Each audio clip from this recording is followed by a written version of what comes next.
Let's turn now to the Green Chamber, where the House of Representatives has also passed the Electoral Act Amendment Bill to allow for electronic and manual transmission of election results. The emergency plenary, for which the House reconvened to rescind its earlier decision for only electronic transmission, descended into chaos as aggrieved members staged the walkout. National Assembly correspondent Joke Adisa reports. In the past few weeks, the Electoral Act Amendment Bill has been in the news, forcing the two chambers of the National Assembly into emergency sittings. As the House reconvened, the Speaker appreciated members' sacrifice. This sitting will only have one agenda, and that agenda is the recommittal, rescission and recommittal of the Electoral Act that we passed earlier. But as the motion to rescind an earlier resolution was moved and seconded, the House descended into chaos as some members protested.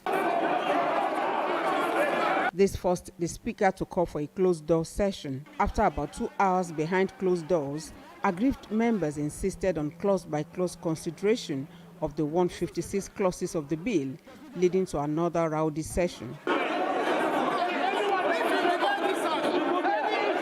Some of the members moved to amend the latest amendment into the bill, but their motions were resisted by the majority. The proviso in the second part of the clause of disagreement is unnecessary, is contradictory. Most important referee in this election, because you are expected to transmit the results from the polling units, and you have a fine of only 500,000. Mr. Speaker, Mr. Chairman, that is not enough. The transmitted results shall have the same effect with the physical from EC8A. Yes. That's all Nigerians are asking for. Not satisfied with the outcome of their motions, the aggrieved lawmakers staged a walkout. But that action did not stop the consideration of the bill. The House approved clauses 1 to 156. Explanatory memorandum, the shadows, as well as the long title of the bill. The House subsequently adjourned plenary to the 24th of February to enable committees complete their 2026 budget defense sessions with government agencies. The House insists it has kept its words to pass the Electoral Act Amendment Bill in record time. It believes this will give the nation's election management body ample time to prepare for the 2027 general election. Joke Adisa, TVC News, Abuja. Joining me now is spokesperson for the House of Representatives, Honorable Akin Rotimi. Honorable, thanks for joining us on the news this hour. Let's begin from inside out. Multiple members are insisting that the nays were audibly louder when the Speaker ruled in favor of rescinding the bill. Under the House rules, how is a disputed voice vote meant to be resolved? Should a division have been ordered immediately to remove doubt? Thank you very much, Nifemi. Good evening, and good evening, Nigerians. It's always a pleasure for us to engage. As you know, the House standing orders allows for a voice vote, and if there had been a motion for division, wherein, you know, just like in the Senate, where you had 55 people vote in favor and 15 people against, you could have had that as well. But that wasn't the case, and you know, in that case, the ayes had it. Yeah. You know, the anxiety today really centered on Clause 60 and electronic transmission of results. Can you state clearly, does the House support mandatory electoral transmission of results from polling units, or is there a provision that effectively reintroduces manual collation as the dominant method now? Well, when you talk about manual collation, our elections to a very, very large extent are conducted manually. You know, ballot papers are taken manually, you know, votes are cast manually and, you know, counted manually and imputed into the Form EC8A. It is at the point of transmission of results that, you know, you have the electronic dimension, and, you know, the provision in the Electoral Act, you know, which was passed today, did, you know, and I can read it out. It clearly states that the presiding officer shall electronically transmit the results from each polling unit to the IRF portal, and such transmission shall be done after the prescribed form EC8A has been signed and stamped by presiding officer and countersigned by candidates or polling agents were available at the polling unit. Now, I know the overwhelming requests from, Nigerians across the board. A lot of Nigerians have been that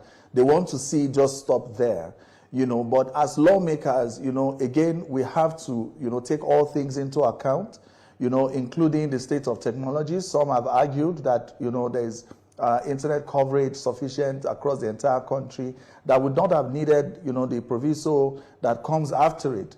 But again, it's simply a thing that if, results are transmitted and it goes through, then that's where it stops. Then you don't need to have, the other fallback position. That fallback position is only in the case that, results are not transmitted for any reason. Again, I think it's just a situation of, a lot of distrust that Nigerians have, for, politicians generally. And if you say we have our fair share as legislators, but we're trying to do what is, in the best interest of the entire country and free, fair, and credible elections. Again, after this is tested and, we see, the outcomes, it's always something that can fall off. It's just simply a safeguard. All right. Again, I'm not expressing my own personal opinion or the opinion of a few other people, but it's democracy. What you saw today was, the parliamentary process in play where you had the majority take the day that it's important that we have those safeguards, for, in terms of transmission of results. But I think we need to be clear, and the media can also do a lot in that regard to make it very clear that electronic transmission of votes is mandatory. The provisions were clearly stated that the returning officer shall transmit to the IREV. Let's talk about what actually happened behind the scene, because the House had already passed the Electoral Act Amendment Bill, and many civil society organizations really applauded the House of Reps as against what they saw the Senate do. What specific legal or technical defect justified rescinding it at this stage? Was this an oversight, political pressure, or new constitutional advice? Well, it's again, Nigerians are getting used to the, more and more to the process. Again, I've said a few times that anytime there's been military interregnum in our military interventions in our body polity, it's always the legislator that has been suspended. So now we're just having 25, 26 years of, unbroken, parliamentary practice. So these things about, one chamber passing a bill and then the other not, agreeing with the provisions entirely. It might seem new to some people, but it's part of the parliamentary process. What happened is that the Senate passed a version that was different, and we had to, set up, in line with the Senate rules and the House standing orders, a joint House, Senate and House conference committee to be able to harmonize the provisions. But what you saw happen, the reason we had to call for an emergency plenary session was because, when you have a situation where you have a conference committee, now both parties can only look at what it is that is in either the House or the Senate. You can't introduce anything new. It has to be what is before them. Indeed. And we after the announcement of the INEC timetable, based on feedback of Nigerians, again, we're the People's House or the People's Parliament, we had to respond. We saw that INEC acted, based on the extant provisions of the 2022 law. But we saw that in 2019, you had about 35% voters turnout. In 2023, you had about 29% voters turnout. So you've seen that voter apathy is a thing. All right, and if you now add on the dimension of the fasting period, Ramadan and Lent period, that would have coincided with the dates that have been announced by INEC, then you can have, you can be sure that you will have, voter turnout, increasingly impacted, which is why we had to act to be able to introduce new provisions that would allow for INEC to have the flexibility, to then be able to look at the dates, the electoral calendar that has been allow me to quickly announced and jump see if in. it can suit, yeah. Honorable Rotimi, you talked about mistrust earlier amongst Nigerians. We saw the minority leader today even lead a walkout. And while all of that was happening inside, outside the chamber, Nigerians who were protesting peacefully were tear gas.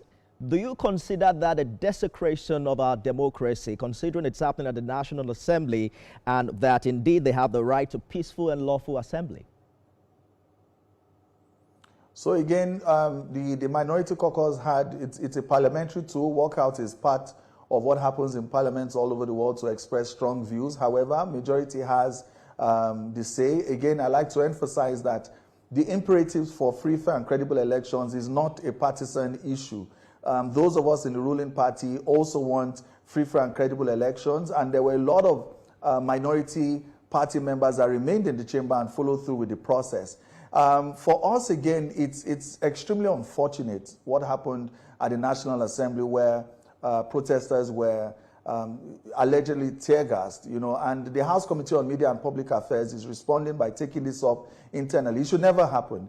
It should never happen that protesters should be so treated. We believe that, the People's House is for everyone. Everyone should be able to come and express, their views. And every time that any interest group has come to the National Assembly to protest, we make sure that we go out there to be able to address them, to improve the culture of, civic engagement. It's your right to be able to come to the House and to protest. We must, however, also realize that the security agencies also have the constitutional duty to protect lives and property, and also to ensure things are done orderly. And it's a challenge to anyone coming to protest to remain civil, to remain and avoid inciting or any sort of behavior that can lead to a breakdown of law and order. We saw a former minister, a former governor of the state come, to the National Assembly and said he came with his son, who is a doctor, to treat anyone that gets injured. We don't do that at the National Assembly. We don't injure anyone, and we don't like such statements. There's nobody getting injured coming to the National Assembly to protest. It's your National Assembly, it's your house, and you have the right. Good place to live. A spokesperson for the House of Representatives, Honorable Akin Rotimi, thank you for talking to us.